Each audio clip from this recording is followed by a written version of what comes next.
بسم الله الرحمن الرحيم. إن الحمد لله نحمده ونستعينه ونستغفره ونعوذ بالله من شرور أنفسنا وسيئات أعمالنا. من يهده الله فلا مضل له ومن يضلل فلا هادي له. وأشهد أن لا إله إلا الله وحده لا شريك له وأن محمدًا عبده ورسوله. يا أيها الذين آمنوا اتقوا الله حق تقاته ولا تموتن إلا وأنتم مسلمون. يا أيها الناس اتقوا ربكم الذي خلقكم من نفس واحدة وخلق منها زوجها وبث منهما رجالا كثيرا ونساء. واتقوا الله الذي تساءلون به والأرحام إن الله كان عليكم رقيبا. يا أيها الذين آمنوا اتقوا الله حق تقاته ولا تموتن إلا وأنتم مسلمون. يا أيها الذين آمنوا اتقوا الله وقولوا قولا سديدا يصلح لكم أعمالكم ويغفر لكم ذنوبكم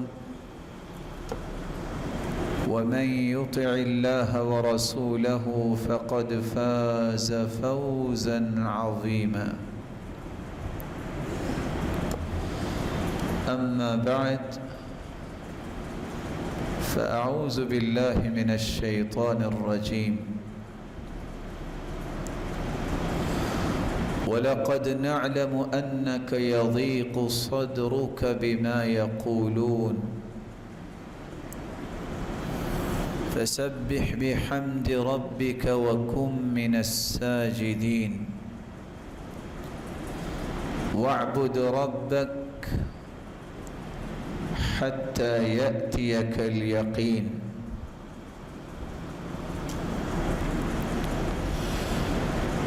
اللہ ذوالجلال ہم سب کے خالق و مالک ہیں. وہی رازق اور قادر مطلق ہیں. وہی اکیلی ذات ہے جس پر توکل کرنا، بھروسہ کرنا اور اعتماد کرنا بنتا ہے. اس کے سوا کوئی ذات ہے ہی نہیں کہ جس پر انسان توکل اور بھروسہ اور اعتماد و یقین کرے اور وہ ہستی اس کے اعتماد اور یقین کو پورا کرے. اللہ ذوالجلال نے اپنے پیغمبر کو ایک خوبصورت زندگی بنانے کا اصول سمجھایا ہے اور اپنے پیغمبر کے ذریعے اپنی مخلوق کو سمجھایا ہے. اور وہ اصول یہ ہے، زندگی کا سفر طے کرتے ہوئے کچھ لوگ آپ کو گالیاں دیتے ہیں، کچھ آپ کو تکلیفیں دیتے ہیں. اس کی آواز اونچی ہو سکتی ہے. کچھ لوگ تانے دے کے پریشان کرتے ہیں. فرمایا وَلَقَدْ نَعْلَمُ أَنَّكَ يَضِيقُ صَدْرُكَ بِمَا يَقُولُونَ. میرے محبوب، ہم جانتے ہیں کہ لوگوں کی باتوں کی وجہ سے آپ کو تنگی محسوس ہوتی ہے،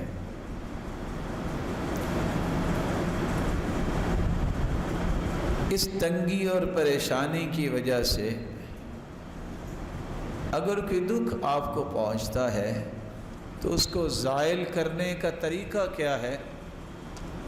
فَسَبِّحْ بِحَمْدِ رَبِّكَ، تم اپنے رب کی پاکیزگی کو بیان کرو، اللہ ذوالجلال ان تمام طعنوں سے تمہیں پاک کر دیں گے۔ وَقُمْ مِنَ السَّاجِدِينَ، تم اللہ کے سامنے سجدہ ریز ہو جاؤ، لوگوں کے سامنے نہیں، لوگوں کے رب کے سامنے تم سجدہ ریز ہو جاؤ۔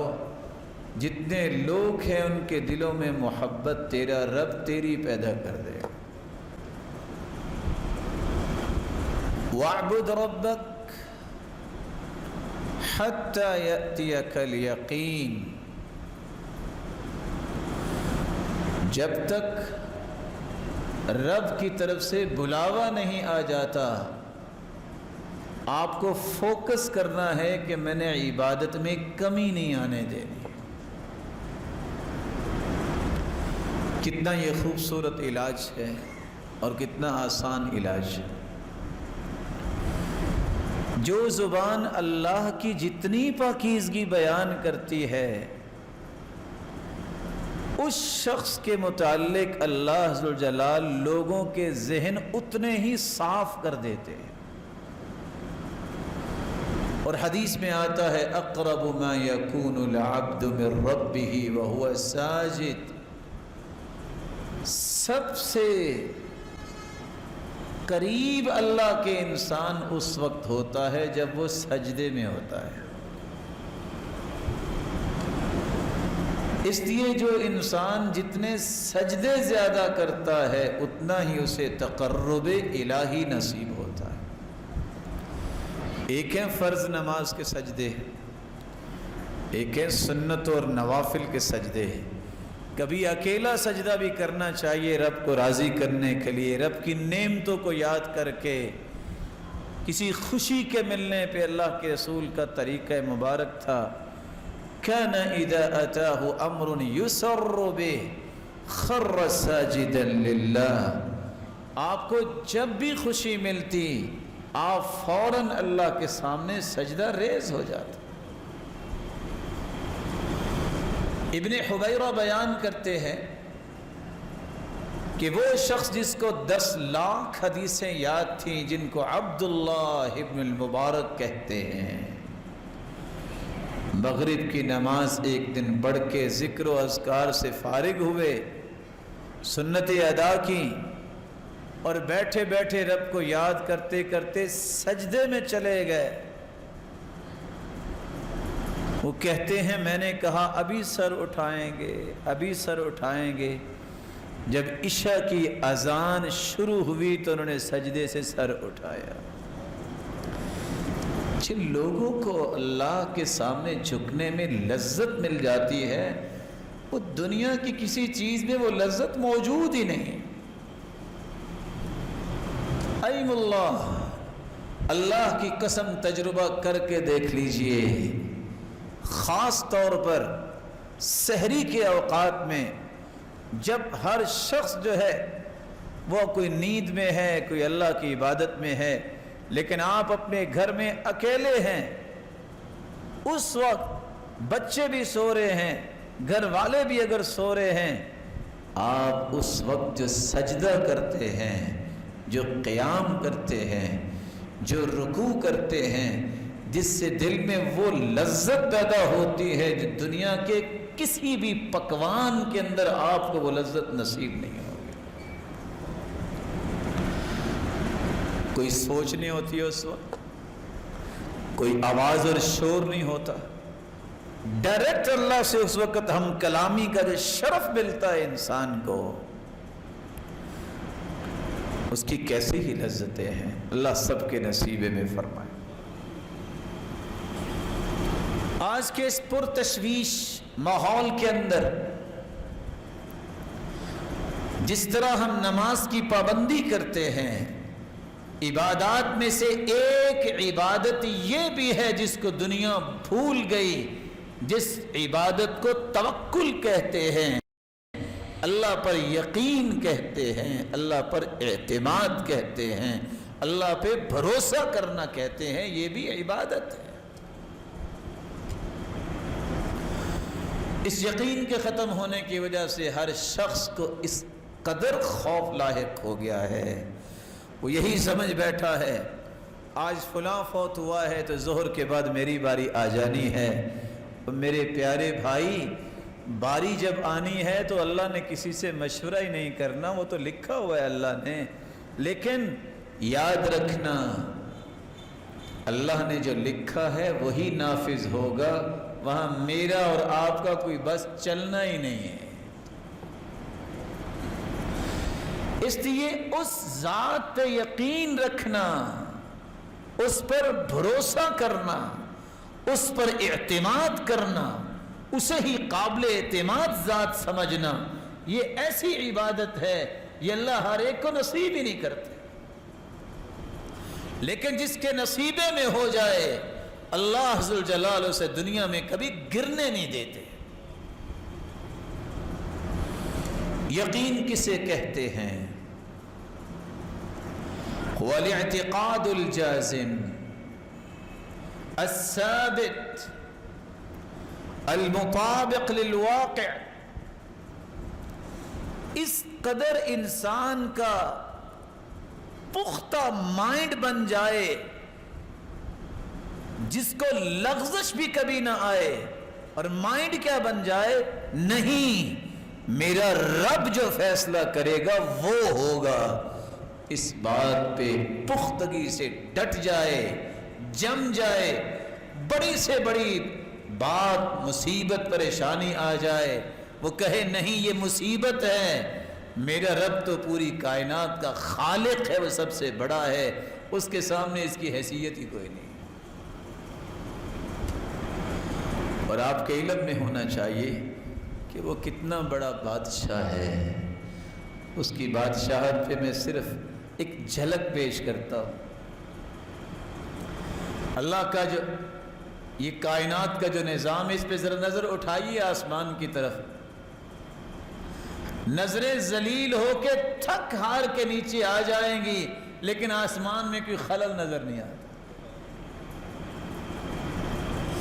اتنا بڑا آسمان، اتنی بڑی دنیا، جہاں بھی جاؤ اللہ کی مخلوق ہے، اللہ سب کی سنتا ہے، سب کو عطائیں بھی کرتا ہے، اور اللہ کا جو عرش 8 فرشتوں نے اٹھایا ہوا ہے، ایک ایک فرشتہ کتنا بڑا ہوگا، اور ٹریلینز فرشتے اللہ نے نور سے پیدا کیے ہوئے ہیں۔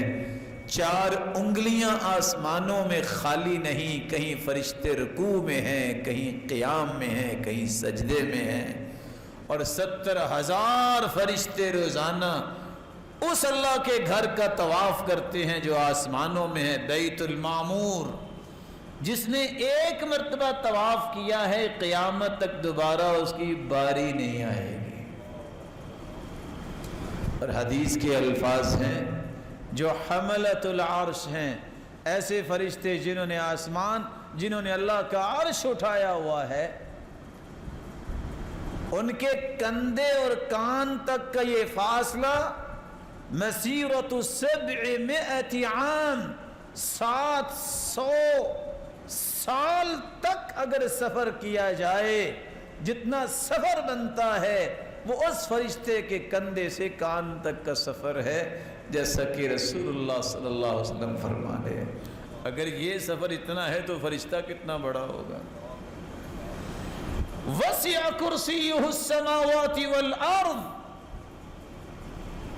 کرسی نے 7 زمینیں 7 آسمانوں کو گھیرا ہوا ہے، اور کرسی عرش کے مقابلے میں اتنی ہے جیسے راوی کہتے ہیں کل خاتم فی الفلا کھلے میدان میں اگر ایک انگوٹھی رکھ دی جائے تو عرش کے مقابلے میں کرسی اتنی ہے، اور اس کرسی نے 14 کے 14 طبق جو اپنے گھیرے میں لیے ہوئے ہیں۔ اگر کرسی اور عرش اتنا ہے اور فرشتوں کی بات سنی تو میرا اور تمہارا رب اور خالق کتنا بڑا ہوگا، پھر اس کے انعامات کتنے بڑے ہوں گے۔ جب یہ یقین ہو جائے کہ ہر ناممکن میرے اور آپ کے نزدیک ہے، اللہ ناممکن کو ممکن بنانے والا ہے، کیونکہ ساری بادشاہی تو اسی کے ہاتھ میں ہے، وہ تو اسی کے ہاتھ میں۔ وہ چاہے تو 9 دنوں کے بعد گری ہوئی بلڈنگ میں 9 دنوں کے بعد 1.5 ماہ کا بچہ زندہ نکال کے دکھا دے، وہ چاہے تو گرے ہوئے کنویں سے یوسف کو نکال کے تخت پہ بٹھا دے، وہ چاہے تو عیسیٰ کو بغیر باپ کے پیدا کر دے، اور زکریا کے سفید بال ہو جائیں تو اس کو پھر بھی بیٹا عطا کر دے، وہ چاہے تو بند کمرے میں بے موسمی پھل مریم کو پیش کروا دے، وہ چاہے تو گرے ہوئے جہاز سے پھر بھی 2 کو بچا دے۔ یہ ساری نشانیاں ہیں، وہ کیا نہیں کر سکتا۔ پھر انسان اس رب پہ یقین نہ کرے، 200 250 400 450 مسافر منو سامان سمیت جہاز میں بیٹھتے ہیں، پائلٹ بھی ہوتا ہے، پرو پائلٹ بھی ہوتا ہے، دونوں بسا اوقات خوش گپیوں میں مشغول ہوتے ہیں، بسا اوقات پائلٹ آرام کرنے کے لیے سو جاتا ہے، مسافروں کو کچھ پتہ نہیں ہوتا، دونوں ہی نظر نہیں آ رہے پائلٹ جو پیچھے بیٹھے ہیں، پھر بھی اعتماد کر کے بیٹھے ہیں۔ اس مخلوق پہ اعتماد بندہ کر لیتا ہے، اس رب پہ اعتماد نہیں کرتا کہ اس کے پاس بھی کوئی طاقت ہے کہ نہیں۔ وہ اتنی بڑی آنکھ جو ابراہیم علیہ السلام کے لگائی گئی، جہاں آج بھی جڑی بوٹی نہیں ہوتی، اللہ نے گلشن کیسے بنا دیا؟ کچھ ہوا؟ ادھر اور ادھر دروازے کے محمد مصطفیٰ صلی اللہ علیہ وسلم کے دروازے پہ کھڑے تھے نا کہ آج باہر نکلتے جائیں گے ملیا میٹ کر دیں گے، اپنے پیغمبر کو نکالا، اور کھڑے جو تھے صرف یہ فرمایا شاہت الوجوہ، دونوں طرف سے کھڑے یہ کڑین نوجوان، یہ گماشتے اندھے ہو گئے، کوئی دیکھ ہی نہیں سکا۔ اس پہ یقین کرنا ضروری ہے۔ اس لیے اہل ایمان کا وصف اللہ نے بیان کیا ہے، ایمان کی تکمیل یقین کے بغیر ہوتی نہیں ہے۔ ہو بندہ مومن و اللہ پہ بھروسہ نہ ہو، اس کا ایمان مکمل نہیں ہوتا۔ انما المؤمنون الذين آمنوا بالله ورسوله ثم لم يرتابوا وجاهدوا بأموالهم وأنفسهم في سبيل الله أولئك هم الصادقون۔ سچے مومن ہیں ہی وہ جن کا اللہ پہ یقین بن جاتا ہے، پھر کبھی شک میں مبتلا نہیں ہوتے۔ کہتے ہیں جو رب نے کہہ دیا نا، ہونا وہی ہے۔ ساری دنیا ایک طرف بات کہہ رہی ہو، اللہ کی رسول ایک پر اور اس کے پیغمبر کی بات ایک طرف ہو، سچی بات وہی ہوگی جو اللہ اور اس کے رسول کی۔ قرآن مجید کی جب یہ آیت اتری، الف لام میم غلبت الروم فی ادنى الارض وهم من بعد غلبهم سيغلبون فی بضع سنین، رومی ان پہ غلبہ ہو گیا، عیسائی جو ہے وہ بری طرح ان کو ختم کیا گیا۔ جب یہ آیت نازل ہوئی، سیدنا ابو بکر صدیق رضی اللہ تعالیٰ عنہ اور امیہ کی بات ہوگی۔ امیہ کافروں میں اپنے آپ کو سردار سمجھتا تھا، لو جی شرط لگ گئی۔ سیدنا ابو بکر اللہ کے رسول سے سن کے گئے تھے کہ ان قریب دوبارہ عیسائیوں کو برتری ملے گی یہودیوں پر، اب جس کے دارالخلافہ کی اینٹ سے اینٹ بجا دی جائے، کوئی قوم 6 سے 9 سال میں کھڑی ہو سکتی ہے؟ اور پھر اس دور کی امیہ نے کہا 10 اونٹنیوں کی شرط لگا لی، سیدنا ابو بکر نے شرط لگا لی، اللہ کے رسول کو آ کے بتایا، کہا ابو بکر بضع سنین، بضع جو ہے یہ 9 کے لفظ پہ بولا جاتا ہے، آپ 6 سال نہیں 9 سال کی شرط لگا لے، خاص 100 اونٹنیوں کی لگا لے۔ کافر ہمیشہ مظاہر کو دیکھتا ہے، نظر یہ آ رہا ہے، لگتا یہ ہے، تخمینہ یہ ہے، ایکسپیریمنٹ ایسے ہوئے ہیں، فلان کے ایکسپیرینس یہ کہتا ہے، یہ مزاج کافروں کا ہے۔ مومن کہتا ہے اللہ نے فرمایا ہے، محمد مصطفیٰ کی زبان سے نکلا ہے، اس سے بڑی صداقت اللہ نے زمین پہ نازل ہی نہیں کی۔ شرط لگ گئی، 9ویں سال میں اللہ تعالیٰ نے فیصلہ کر دیا، جو فیصلہ تھا، جو قرآن میں اترا تھا، عیسائی دوبارہ آ گئے۔ کون سچا نکلا؟ جس نے اللہ اور اس کے رسول کی بات کو سچا سمجھا۔ یہی یقین ہے کہ دنیا جہان کے تجربات فیل ہو سکتے ہیں، اللہ اور اس کے رسول کی بات کبھی جھوٹی نہیں ہو سکتی۔ اللہ ذوالجلال نے اس لیے اپنے پیغمبر کے ذریعے یہ بات سمجھائی تھی۔ عبداللہ بن مسعود بیان کرتے ہیں، الیقین الایمان کلہ، یقین صرف سچے مومن ہونے کی نشانی نہیں، یہ پورا ایمان ہے، یہ پورا ایمان ہے جس کو نصیب ہو جائے۔ اور ابو بکر الوراق کہا کرتے تھے، الیقین ملاک القلب وبہ کمال الایمان، بندے کے دل میں اگر یقین بادشاہ بن جائے تو اس جیسا پختہ ایمان کسی اور کا ہوتا ہی نہیں ہے۔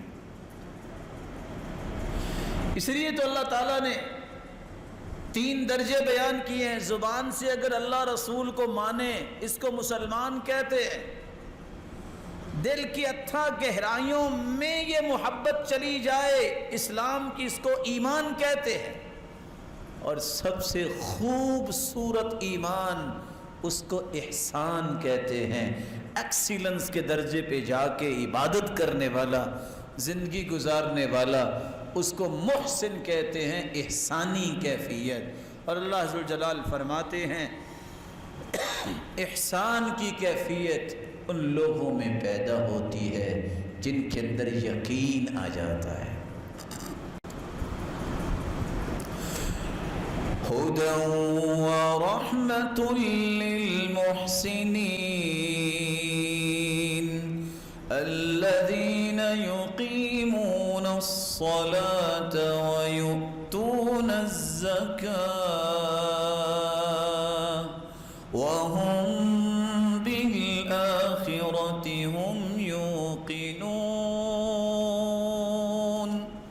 یہ قرآن ہدایت کا پیغام ہے، یہ رحمت بنتا ہے ان کے لیے جو احسان کی کیفیت میں زندگی گزارتے ہیں۔ اور ان محسنین کی نشانی ہے، نہ انہوں نے کبھی نماز میں سستی کی ہے، نہ کبھی زکوٰۃ میں منہ بنایا ہے، خوشی سے زکوٰۃ دیتے ہیں، اور ان کا اللہ پہ یقین ہوتا ہے۔ اللہ ذوالجلال نے ان کے لیے ایک اور فضیلت بیان کروا دی ہے اپنے پیغمبر کے ذریعے۔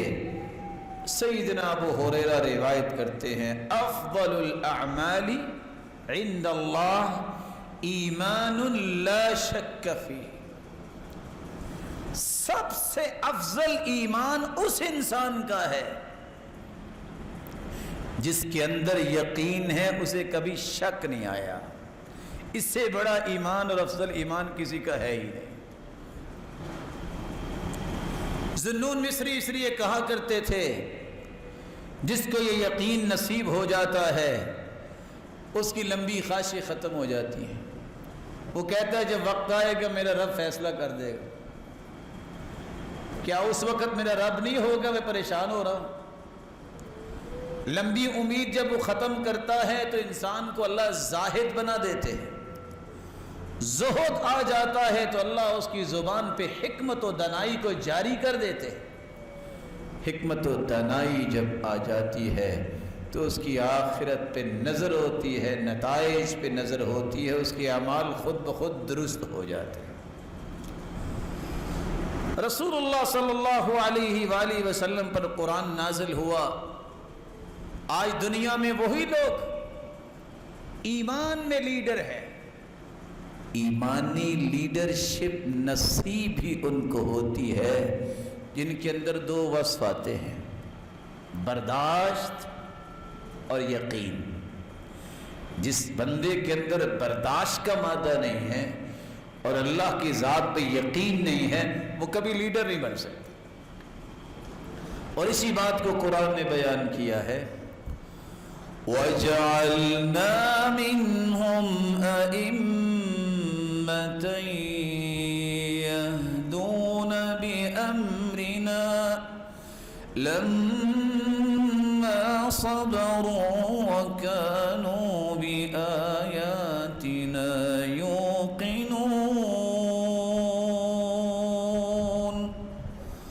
ہم نے انہیں قوم کی مقتدا بنایا، لوگوں کو پیروکار بنایا، تو ان لوگوں کا جن کے اندر دو وصف تھے، اللہ کی ذات پہ یقین اور برداشت کرنا ان کو آ گیا.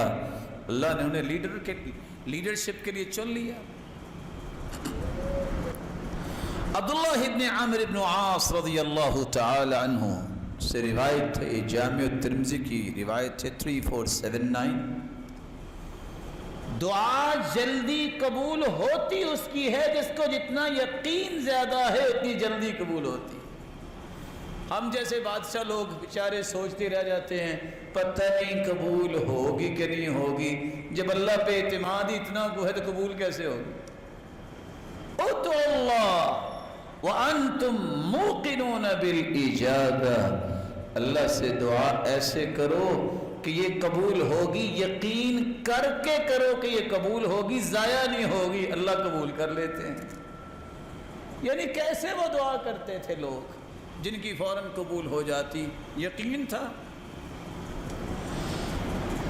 یقین کیا تھا؟ میرا رب سے تعلق ہے، میں اس کا بندہ ہوں، میں اس کی بات ماننے والا ہوں، عبادت کرنے والا ہوں. اللہ تو اپنے بندوں سے پیار ہی بہت کرتے ہیں.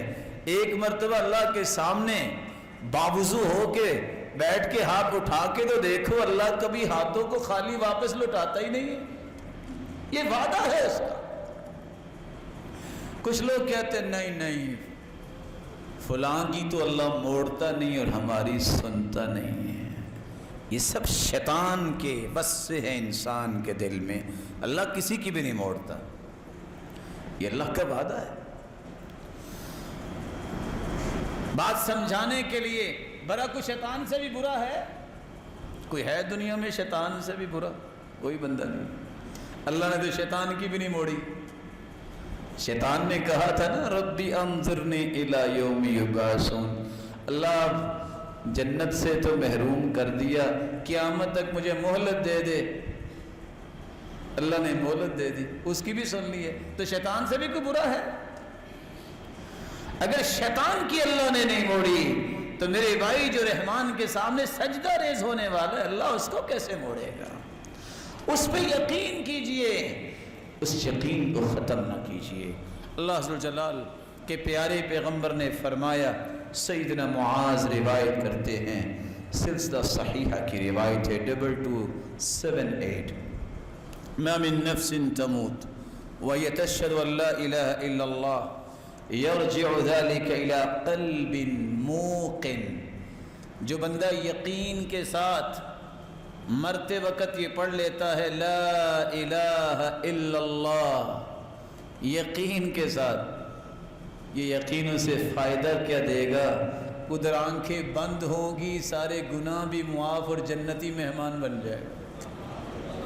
یقین کی شان ہے. اور قبر کے اندر بھی یقین ہی کام آئے گا. حدیث کے الفاظ ہیں، صحیح بخاری کی روایت ہے 86، وہاں دو لوگوں کا تذکرہ ہے، ایک اما المؤمن او الموقن، یقین کرنے والا اور سچا ایمان رکھنے والا، اور اسی طرح کی روایت سنن ابن ماجہ میں ہے 4268، یقین کرنے والے سے جب سوال کیا جائے گا اچھا بتاؤ تیرا ایمان کیسا تھا، تیرا دین کیا تھا، کہے گا اسلام، اور یقین کرنے والا چونکہ عمل کرتا ہے، حدیث کے الفاظ ہیں جب فرشتے سوال کرنے آئیں گے تو سر کی طرف سے آئیں گے نا، نماز گئے کہ پیچھے رہو، اس کو آرام کرنے دو، ساری زندگی تو یہ عبادت میں لگا رہا، کام ہی کرتا رہا، دائیں طرف سے آنے لگے گے زکوٰۃ آ جائے گی، پیچھے رہو، اس کو سوال نہ کرنا، بائیں طرف سے آئے گا، آئیں گے فرشتے، صدقہ آ جائے گا، پاؤں کی طرف سے آنے لگیں گے نیکیاں، وہ آ جائیں گی، پیچھے رہو، پھر اللہ کے حکم سے بھی اللہ نے ہمیں بھجوایا ہے، اور سوال تین ہوں گے، ایمان، اچھا دین کیا ہے آپ کا، نبی کے بارے میں آپ کیا کہتے ہیں، اور یہ بتائیے رب کون ہے، تو تینوں کے جواب دے گا رب بھی اللہ، میرا رب اللہ ہے، نبی محمد، میں ساری زندگی اپنا قائد اعظم اس کو مانا، اس ہستی کو جس جیسی ہستی اللہ نے زمین پہ بھیجی ہی رہی، میرا دین دین اسلام ہے۔ فرشتے سوال کریں گے اچھا یہ بتاؤ کہ تمہیں پتہ کیسے چل گیا، تین ہی سوال اور تین ہی جواب، قرأت القرآن وعملت بما فيه وصدقت به، میں نے قرآن پڑھا، اس کے مطابق عمل کیا، اور میں نے کہا جو میرے رب نے کہا ہے سچ کہا ہے، یہ عمل تھا جس سے یقین پیدا ہوتا ہے، قرآن پڑھے نا تو یقین کیسے پیدا ہوگا، عمل ہو نا تو یقین کیسے پیدا ہوگا۔ پھر وہ فرشتے اتنی بات جب کرتے ہیں تو آسمان سے آواز آتی ہے ان صدق عبدی، اور میرے بندے نے سچ کہا ہے، فرشتوں فافرشوا له فراش الجنہ، یہ تین چادروں میں سے چھوڑ کے چلے گئے ہیں، یہ تو اچھے اچھے لباس بھی پہنتا ہوگا، اس کو جنتی لباس فوراً پہنا دو، وَأَفْرِشُوا لَهُ فِرَاشَ الْجَنَّةِ، یہ زمین پہ لٹا کے اس کو چلے گئے، کیونکہ سنت یہ ہے کہ زمین پہ لٹائے، نیچے کوئی مصلی کوئی چیز نہیں بچھانی چاہیے، میڈیکلی بھی آج ڈاکٹرز کہتے ہیں اگر نیچے کوئی چیز بچھائے تو جسم گر جاتا ہے، منہا خلقناکم وفیہا نعیدکم، مٹی سے انسان پیدا ہوا ہے، اس کو مٹی پہ لٹانا چاہیے، پھر حفاظت اللہ کرتے ہیں جو نیک لوگ ہوتے ہیں۔ انبیاء کے بارے میں حدیث کہتی ہے ان اللہ حرم علی الارض ان تأکل اجساد الانبیاء، اللہ نے زمین پر حرام قرار دے دیا ہے وہ انبیاء کے جسموں کا نقصان نہیں کر سکتے، اور نیک لوگوں کی بھی اللہ حفاظت فرماتے۔ یہ چھوٹی سی قبر میں بند کوٹری میں چھوڑ کے چلے گئے، وَافْتَحُوا لَهُ بَابًا إِلَى الْجَنَّةِ، جنت کا دروازہ کھول دو، جنت کی خوشبوئیں بھی اس طرف آئیں، اس کی ہوائیں بھی آئیں، کتنا کھول دو قبر کو جو مجھے اور آپ کو اتنی نظر آتی ہے، مد بصری، جہاں تک انسان کی نظر جاتی ہے اللہ اس یقین کرنے والے کی قبر کو کھول دیتے ہیں۔ آگے حدیث کے الفاظ ہیں وَأَمَّا الْمُنَافِقُ أَوِ الْمُرْتَابُ، جو شک کرنے والا ہے اللہ کے وعدے اور دین اور رسول اور قرآن اور آخرت کے بارے میں، ایسا شک کرنے والا منافق، اس سے بھی تین سوال ہوتے ہیں، جواب ہی نہیں دے پاتا، اور فرشتے خود کہتے ہیں لا دریت ولا تلیت، نہ تو نے قرآن پڑھا نہ سمجھا، تجھے جواب کیسے آنے تھے۔ آواز آتی ہے ان کذب عبدی، یہ جھوٹ بول رہا ہے، اس نے سنا تھا زندگی میں رب کون ہے، رسول کون ہے، دین کیا ہے، اس کو تین چادروں میں تو چھوڑ گئے، یہ اس کے بھی لائق نہیں ہے، البسوہ لباس النار، جہنم کی آگ کا لباس اسے پہنا دو، وَأَفْرِشُوا لَهُ فِرَاشَ النَّارِ، زمین ٹھنڈی ہے اس سے تو سکون ملتا ہے، اس کے نیچے جہنم کے انگارے بچھا دو، یہ اس لائق نہیں ہے کہ اس کو ٹھنڈی زمین پہ لٹایا جائے، فَيُضَيَّقُ عَلَيْهِ قَبْرُهُ، اور اس کی قبر کو بھی اس طرح ملا دیا جاتا ہے، کس طرح تنگ کر دی جاتی ہے، حتی تختلف اضلاعه، اس کی ہڈیاں ایک دوسرے کے اندر چلی جاتی۔ اللہ عز و جلال ہمیں محفوظ فرمائے اور اپنی ذات پہ یقین نصیب فرمائے۔ رسول اللہ صلی اللہ علیہ وسلم نے فرمایا، یہ صحیح بخاری کی روایت ہے 6306، یقین اگر ہو جائے نا تو 24 گھنٹے زمین پہ چلنے والا انسان جب بھی گرے گا موت آئے گی جنت میں جائے گا۔ 24 گھنٹے کی ضمانت ملتی ہے یقین کی وجہ سے۔ ضمانت کیسی ہے اور کیا ہے؟ صحیح بخاری کی روایت ہے، جو بندہ یقین کر کے یہ کلمات صبح پڑھ لے۔ کون سے کلمات؟ جس کو سید الاستغفار کہتے ہیں۔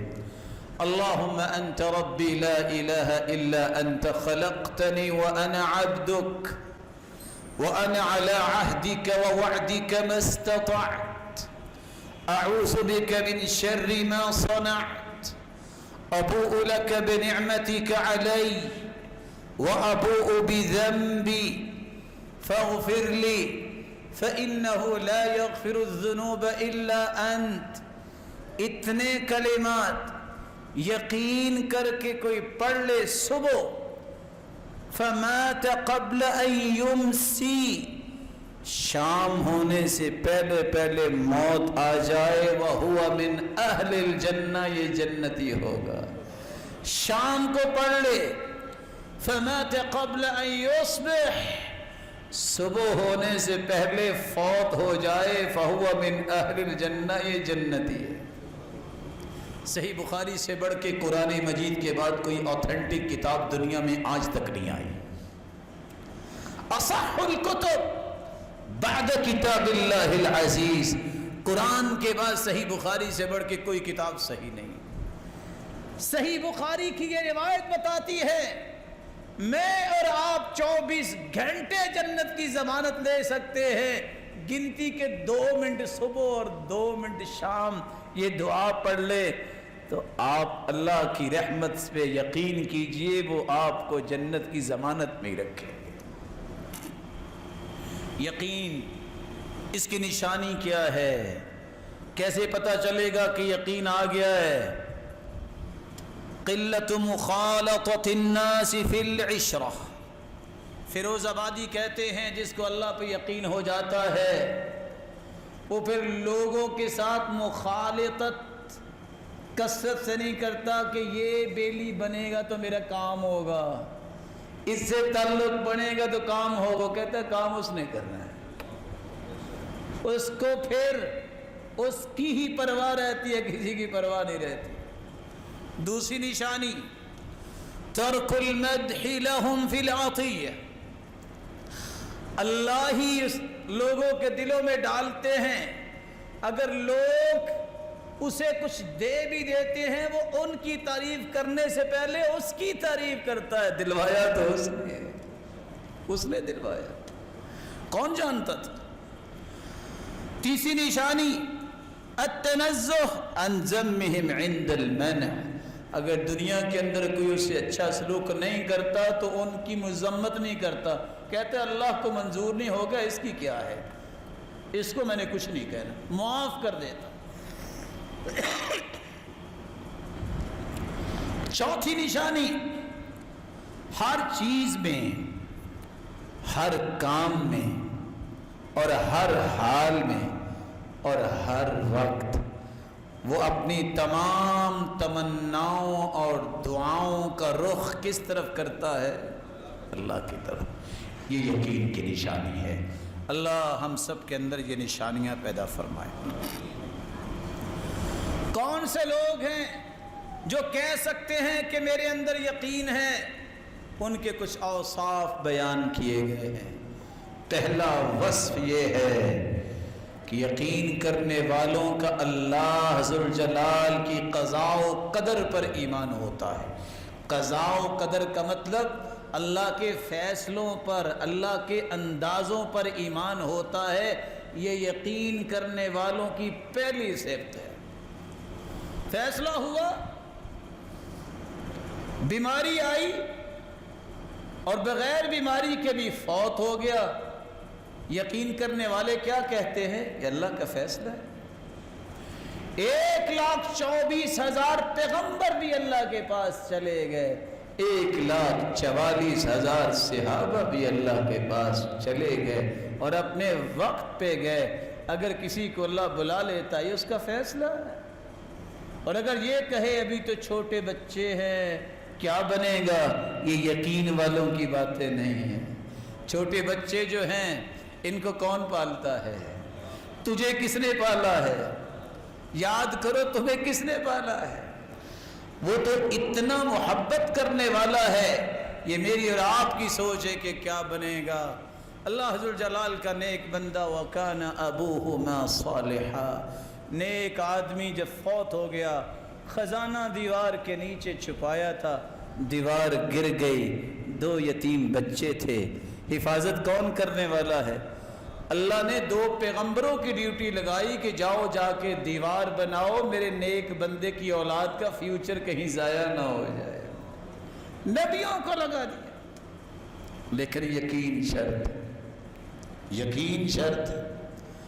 جب ایک شخص سے کہا کہ کوئی نصیحت کرو، کہا نصیحت وہ کروں جو سنی ہوئی ہے کہ دیکھی ہوئی ہے؟ کہتے ہیں جو دیکھی ہوئی ہے وہ نصیحت کرو۔ کہتے ہیں دیکھا میں نے یہ ہے، عمر بن عبدالعزیز جب فوت ہوئے تو اس کی وراثت میں 18 دینار تھے۔ کتنے؟ کفن دفن اور قبر میں خرچ ہو کے باقی بچے 11۔ کتنے جی؟ بیٹے بھی 11 تھے۔ ایک دینار بیٹوں کو ملا۔ کتنی وراثت ملی؟ ایک دینار۔ اس سے پہلے جو ایک شخص تھا اس کے بھی 11 بیٹے تھے، ہر بیٹے کو 1,00,000 دینار ملا وراثت میں۔ کہتا میں نے دیکھا جن کو لاکھ دینار ملا تھا انہوں نے حلال و حرام کی تمیز نہیں کی، ملا ان کو وراثت میں لاکھ دینار، لیکن وہ بازاروں میں کشکول لے کے مانگتے پھرتے دیکھے ہیں۔ اور عمر بن عبدالعزیز کے 11 بیٹے 1 دینار ان کو وراثت میں ملا، لیکن حلال تھا۔ وہ 100 گھوڑا آج بھی اللہ کی راہ میں پیش کرتے نظر آ رہے ہیں۔ یقین کی بات ہے، یہ یقین ہر مسلمان کے اندر پیدا ہونا چاہیے، اور اس کی پہلی صفت یہ ہے جو اللہ کا فیصلہ ہے اس کو خوشی سے تسلیم کرے۔ اللہ نے جو اندازہ لگایا ہے کہ اس بندے کو اتنا دینا ہے، اچھلو نہیں، مچلو نہیں، یہ کہو یہ اللہ نے دیا ہے، شاید میں اس کے بھی لائق تھا کہ نہیں لائق تھا۔ جب میں یہ کہتا نا مجھے یہ کیوں نہیں ملا، میں اللہ کے فیصلوں پہ اعتراض کرتا ہوں۔ اگر تیری قسمت میں اللہ نے رکھا ہوتا دنیا کی کوئی طاقت رکاوٹ بن سکتی تھی؟ ذرا سوچو تو صحیح۔ جب کوئی رکاوٹ بننے کی اہلیت ہی نہیں رکھتا دنیا میں، تو پھر اللہ کا فیصلہ جب تک نہیں ہوگا اس وقت تک وہ چیز تمہیں ملے گی نہیں۔ عمر بن خطاب رضی اللہ تعالیٰ عنہ کہتے تھے ساری دنیا کو پیغام دے دو، 2 آیتیں جس کو سمجھ آ جائیں زندگی کے آخری سانس تک کبھی ڈپریشن کا شکار نہیں ہوگا۔ 2 آیتیں صرف، کہا کون سی آیتیں؟ کہتے قد جعل اللہ لکل شیء قدرا، اللہ نے ہر چیز کا ایک اندازہ لگایا ہے، اتنا ہی ملنا ہے، اس سے زیادہ نہیں ملنا۔ لڑائی، پریشانی، ڈپریشن، ٹینشن کیوں ہوتی ہے؟ نہیں مجھے زیادہ چاہیے۔ اللہ کو زیادہ پتہ ہے کہ آپ کو زیادہ پتہ ہے کہ آپ کو کتنا چاہیے؟ اللہ کو زیادہ پتہ ہے۔ دوسری آیت، اللہ نے ہر چیز کا ایک وقت مقرر کیا، اس سے پہلے نہیں ملے گا۔ آپ کا کیا خیال ہے 5ویں جماعت کا رزلٹ سے پہلے آپ کا 10ویں جماعت کا رزلٹ آ جائے گا؟ جس بندے کو لکھنا نہیں آتا وہ اخباری رپورٹر بن سکتا ہے؟ نہیں بن سکتا۔ ایک وقت ہے، اس وقت سے پہلے نہیں ملے گا، یہ یقین کر لیجئے۔ جب یہ یقین آ جائے تو پھر پریشانی نہیں ہوتی، پھر کہنا یہ چاہیے جب وقت آئے گا اللہ ضرور دے گا۔ وہ زیادہ جانتا ہے کہ میری کیا ضرورت ہے، وہ زیادہ جانتا ہے۔ دوسری صفت، اہل یقین وہ ہوتے ہیں جس کے بارے میں قرآن مجید نے بھی بیان کیا اور سلف صالحین نے بھی بیان کیا کہ اہل یقین اللہ رب العزت کے سوا کسی کو کائنات میں تصرف کرنے کے لائق سمجھتے ہی نہیں۔ حسن بصری سے کسی نے پوچھا، آپ بھی انسان ہو، کھانا کھاتے ہو، آپ پہ کبھی پریشانی کے آثار نظر نہیں آئے؟ لوگ تو گھائل ہو جاتے ہیں۔ کہتے ہیں میں کیوں پریشان ہوں؟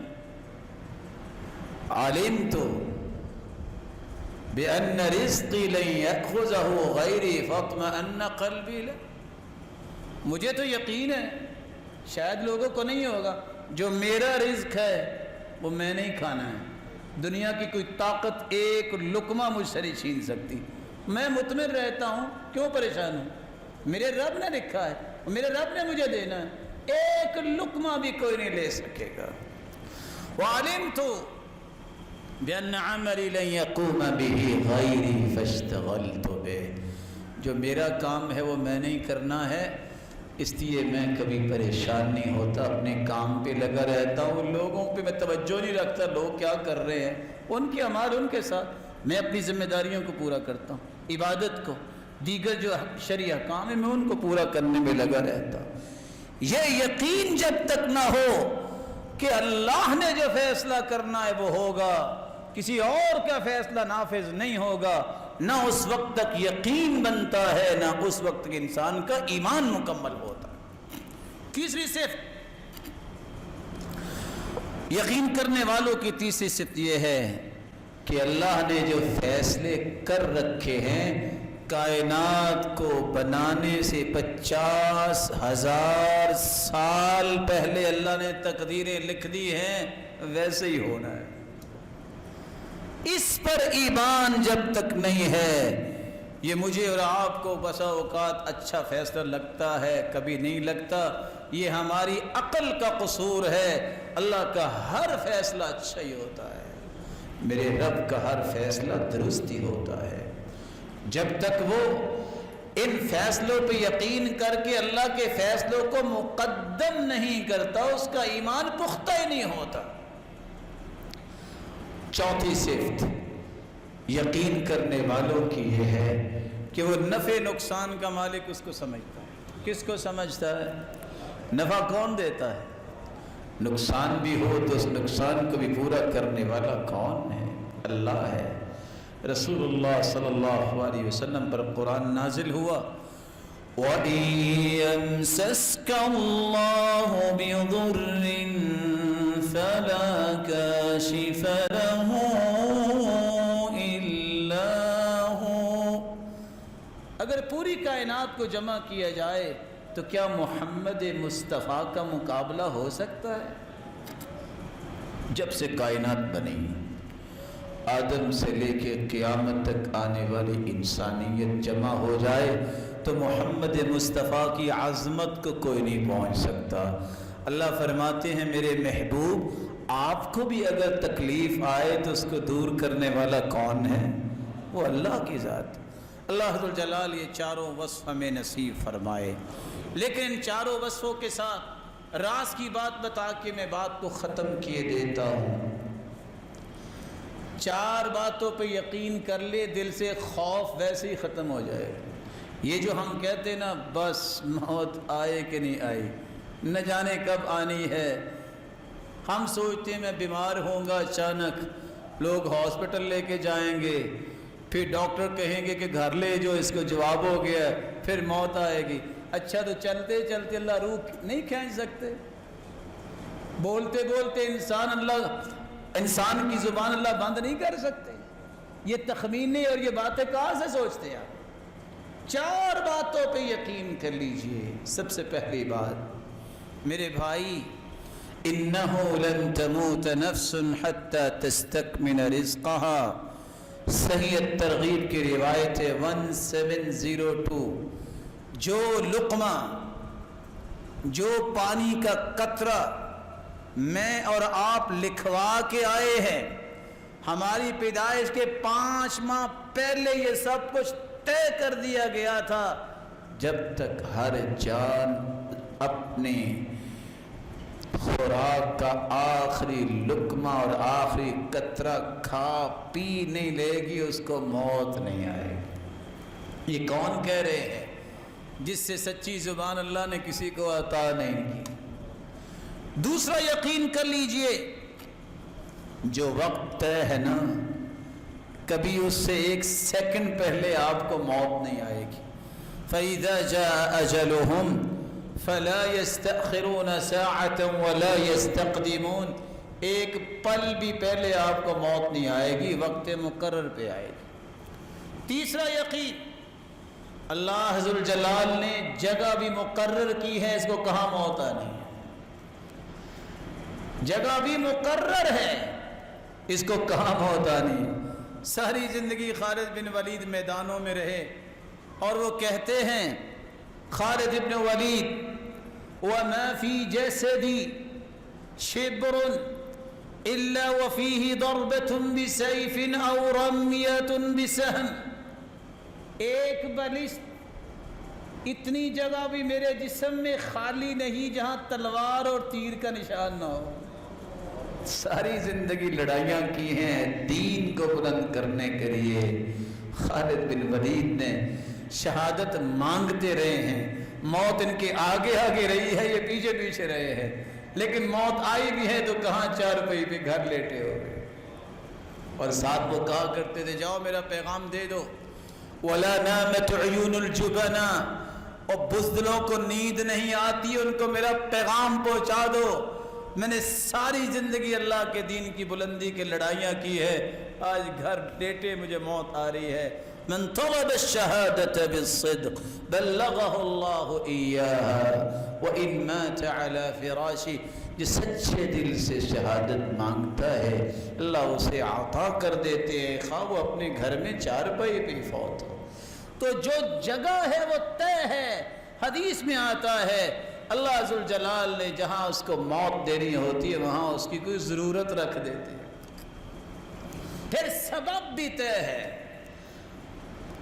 اس کو ہچکی آئے گی فوت ہوگا، یہ بیٹھا بیٹھا اچانک فوت ہوگا، یہ سویا سویا اٹھے گا نہیں، اس کو بیماری ہوگی، اس کو کچھ بھی نہیں ہوگا، سبب بھی طے ہے۔ رسول اللہ صلی اللہ علیہ وسلم نے فرمایا، اذا قضى الله ميتة عبد بأرض جعل له إليها حاجة، اللہ ذوالجلال جب کسی کو موت دینا چاہتے ہیں، جس جگہ دینی ہو اس جگہ پہنچا دیتے ہیں، جس سبب سے آنی ہو وہ سبب پیدا ہو جاتا ہے۔ امام اوزاعی کہتے ہیں، ایک شخص نے ساری زندگی مچھلی نہیں کھائی، کہتا ہے مجھے ڈر ہے کہ کہیں کانٹا نہ مجھے چبھ جائے۔ ساتھیوں نے مجبور کیا، پہلے دن مچھلی کھائی، کانٹا چبھا، وہیں فوت ہو گئے۔ اللہ کا فیصلہ۔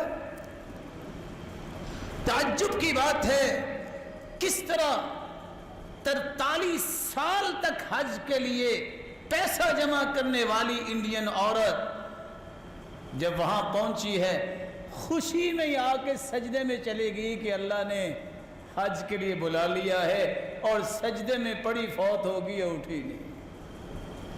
اللہ ذوالجلال، سبب طے ہے، جگہ طے ہے، وقت طے ہے، اور یہ بھی طے ہے کہ یہ کھا کے ہی فوت ہونا ہے۔ جب یہ ساری چیزیں طے ہیں تو پریشانی کیا ہے؟ مسکراتے جانے کی تیاری کرو۔ تیاری کیا ہے؟ نمازوں کی پابندی، توحید کو خالص کرنا، بڑوں کا احترام، چھوٹوں پہ شفقت، خیر خواہی مسلمانوں کے لیے مانگو اور کرو، یہ کام کرو۔ جب جاؤ تو مسکراتے جاؤ، جانا ہے تو پھر بھی کس کے پاس جانا ہے؟ وہ ایک دیہاتی تھا نا، تو دیہاتی کو لوگوں نے بڑا ڈرایا، قبر بھی ہوگی حشر بھی ہوگا۔ کہتا ہے میں نماز تو پڑھتا ہی ہوں آپ، لیکن یار ایک بات تو بتاؤ، ویسے جانا کدھر ہے؟ کہتے ہیں اللہ کے پاس۔ کہتا ہے پھر خیر ہے، وہ بڑا رحمان رحیم ہے۔ دنیا جہان کے سارے رشتہ دار مل جائیں تو اتنی محبت تمہیں نہیں دے سکتے، ساری دنیا بھی مل جائے تو نہیں دے سکتی جتنا تمہارا رب تمہیں عزت اور تمہیں محبت سے نوازے گا۔ وآخر دعوانا الحمدللہ الحمدللہ علی احسانہ والشکر لہ علی توفیقہ وامتنانہ، اما بعد۔ اللہ پر یقین یہ سچے مومنوں کی نشانی ہے، اور جس کو یقین مل جاتا ہے اس کو سمجھ لو کہ اللہ کی رحمت مل گئی، اور جو یقین سے محروم ہے وہ دنیا کے ہر غم اس کو چمٹ جاتے ہیں۔ یقین ایسا ہے جو انسان کے دل سے خوف کو دور کرتا ہے۔ یقین نہ ہو تو ہر وقت پریشانی انسان کے دل میں رہتی ہے۔ یقین کر لیجئے کہ تمہارا رب تمہیں ضائع نہیں کرے گا، تمہارے رب کے وعدے سچے ہیں، اور تمہارے رب نے جو پیغمبر بھیجا ہے اس کی باتیں سچی ہیں۔ اور وہ باتیں کیا ہیں کہ مسلمانوں تم اللہ کے سامنے جھکتے رہو گے تو اللہ تمہیں ضائع نہیں کرے گا۔ میری اللہ سے دعا ہے یہ جتنے روشن چہرے بیٹھے ہیں ہر قسم کی وبا اور بیماری اور مصیبتوں سے سب کو محفوظ فرمائے، اور اللہ عز و جلال جو بھی بیمار ہیں روحانی یا نفسیاتی یا جسمانی ان کو شفا یاب کر دے، اور جو دنیا سے رخصت ہو گئے ان کو کروڑہا رحمتوں سے نواز دیں، اور ان کی آخرت کو بہتر فرما دے۔ اور اللہ عز و جلال جس طرح اس تیرے گھر میں سب جمع ہیں سب کو جنت الفردوس میں جمع فرما دے، اور اپنے دیدار کا مستحق بنائے۔ بہت ضروری بات، یقین کرنا یہ ایمان کی نشانی ہے، لیکن اس کا قطعاً یہ معنی نہ سمجھیے گا کہ اللہ کے رسول نے جو احتیاطات بتائی ہیں اس کو قبول کرنے میں ضد کرنے والا اللہ کو بہت ہی ناپسند ہے۔ سنت ہے کہ احتیاط کرو، فرق کیا پڑے گا؟ یہ بات بھی سمجھیے۔ یقین میرا یہ ہے کہ فیصلہ اللہ کا ہونا ہے، احتیاط میں اس لیے کروں گا کہ اللہ کے رسول نے بھی کی ہے۔ میں کچھ زیادہ متقی ہوں، میرا کو رب پہ زیادہ توکل ہے۔ کائنات کا سب سے بڑا یقین کرنے والے اور توکل کرنے والی ہستی محمد الرسول اللہ صلی اللہ علیہ وسلم بھی زرہ پہن کے میدان میں آئے ہیں۔ انہوں نے بھی کہا ہے اونٹنی کی ٹانگ باندھو پھر توکل کرنا، تو میں ان سے زیادہ متقی ہوں۔ اس لیے ڈاکٹرز اگر کوئی آپ کو احتیاط کی بات کہتے ہیں ضد نہ کیا کرو، بات مانا کرو۔ ذمہ دار کوئی بات کہتا ہے تو ہٹ درمی نہ کیا کرو، بات مان لیا کرو۔ یہ بھی سنت ہے کہ تمہارا کوئی ذمہ دار بات کرتا ہے اس کی بات کو سنو، مانو۔ اگر تو ہم دین میں سچے ہیں تو ہمیں اللہ پہ یقین بھی کرنا ہوگا، اور اس کے ساتھ سنت سمجھتے ہوئے ان احتیاطات کو بھی اختیار کرنا ہوگا۔ مالک الملک آپ سب کی حفاظت فرمائے۔ وآخر دعوانا